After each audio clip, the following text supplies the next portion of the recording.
Bonjour à toutes et à tous. Alors là, en ce moment, grâce à cette campagne électorale et cette finale, on assiste, à la fête. Ouais, j'ai trouvé la fête de la propagande.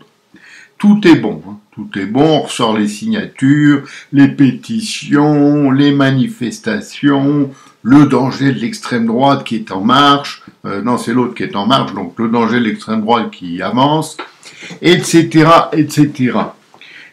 On vous dit même, et ça j'ai adoré, que Macron était meilleur économiste que Le Pen selon un sondage. Alors expliquez-moi comment c'est possible, puisque Marine Le Pen, on ne peut pas comparer, elle n'a jamais été au pouvoir.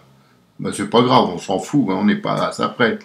Donc, Macron est meilleur économiste, pendant 5 ans il l'a prouvé, pendant les 2 dernières années de son mandat, c'est-à-dire 2020-2021, il a fait 560 milliards de dettes supplémentaires selon la Cour des comptes. Je ne sais pas si vous vous rendez compte de ce que signifie ce chiffre de 560 milliards. C'est énorme. Alors, il a dit dans son dernier meeting, là, pas plus tard qu'aujourd'hui, samedi donc 16 avril, qu'il allait faire en sorte que les impôts n'augmentent pas. Bah, évidemment, pendant 5 ans, on a été les champions de l'imposition pour tout le monde. Donc, s'il les augmente encore, hein, ça va être dur, mais vous inquiétez pas, il le fera quand même. Donc on est là avec Macron qui vend du rêve, l'écologie, les pauvres, tout le monde doit avoir un toit. Il nous l'a déjà dit en 2017 et depuis on n'a rien vu. Hein. Mais c'est pas grave, tout le monde est amnésique, on repart à zéro, on a mis les compteurs à zéro. Alors donc dès que Macron dit quelque chose, on est là. Oh, c'est merveilleux, c'est extraordinaire. C'est vrai que lui, il est en guerre, hein, donc il faut en tenir compte. Et alors, dès que Marine Le Pen dit quelque chose, mais c'est affreux. C'est affreux. Comment peut-elle dire cela? Bon, c'est pas grave. On est dans un système complètement ringardisé, un système socialiste pur et dur, un peu comme on a connu dans les grandes démocraties, URSS, RDA, Cuba, Corée du Nord et j'en passe, c'est-à-dire des pays où c'est ferme ta gueule, quoi. Hein, c'est ça, c'est clair et net, au moins, le peuple n'a pas le droit à la parole. Là, comme on est une pseudo-démocratie qu'il faut voter, donc on demande aux gens d'être sympathiques et d'aller voter pour Macron de façon à ce qu'il puisse faire 5 ans de plus, parce que ce qu'il n'a pas pu faire en 5 ans, c'est-à-dire la déconstruction totale de la France, on va lui donner 5 ans de plus pour qu'il puisse la faire. Et là, on sera tranquille. Mais bon, ceux qui auront voté pour lui en 2017, ils pouvaient dire on ne le savait pas, mais ceux qui vont voter pour lui en 2022, ils ne pourront pas le dire, parce que là, ils savent. Hein, c'est pas possible.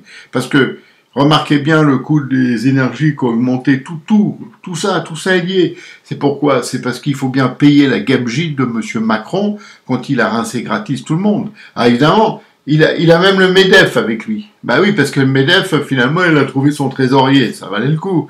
Hein, l'argent des autres. C'est-à-dire le vôtre. Donc, on en est là.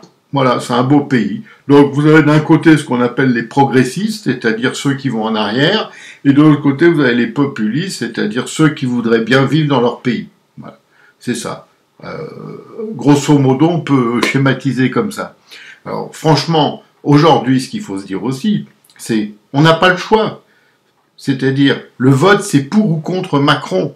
C'est quasiment un vote, vous savez, pour ou contre le roi, quoi.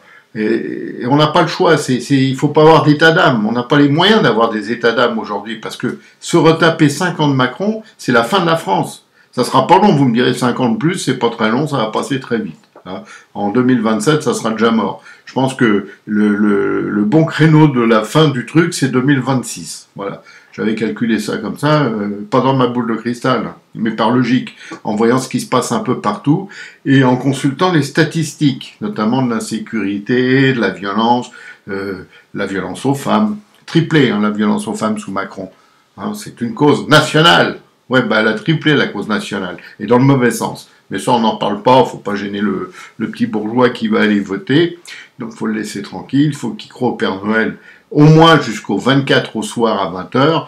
Après, le Père Noël sera parti avec son traîneau sérène et tout ailleurs, mais nous, on aura Macron, et je vais vous le dire, comme je dis toujours pour finir mes vidéos, on est mal, on est même très mal, et cette fois, on va l'avoir complètement dans l'os. Hein, ça va être plat.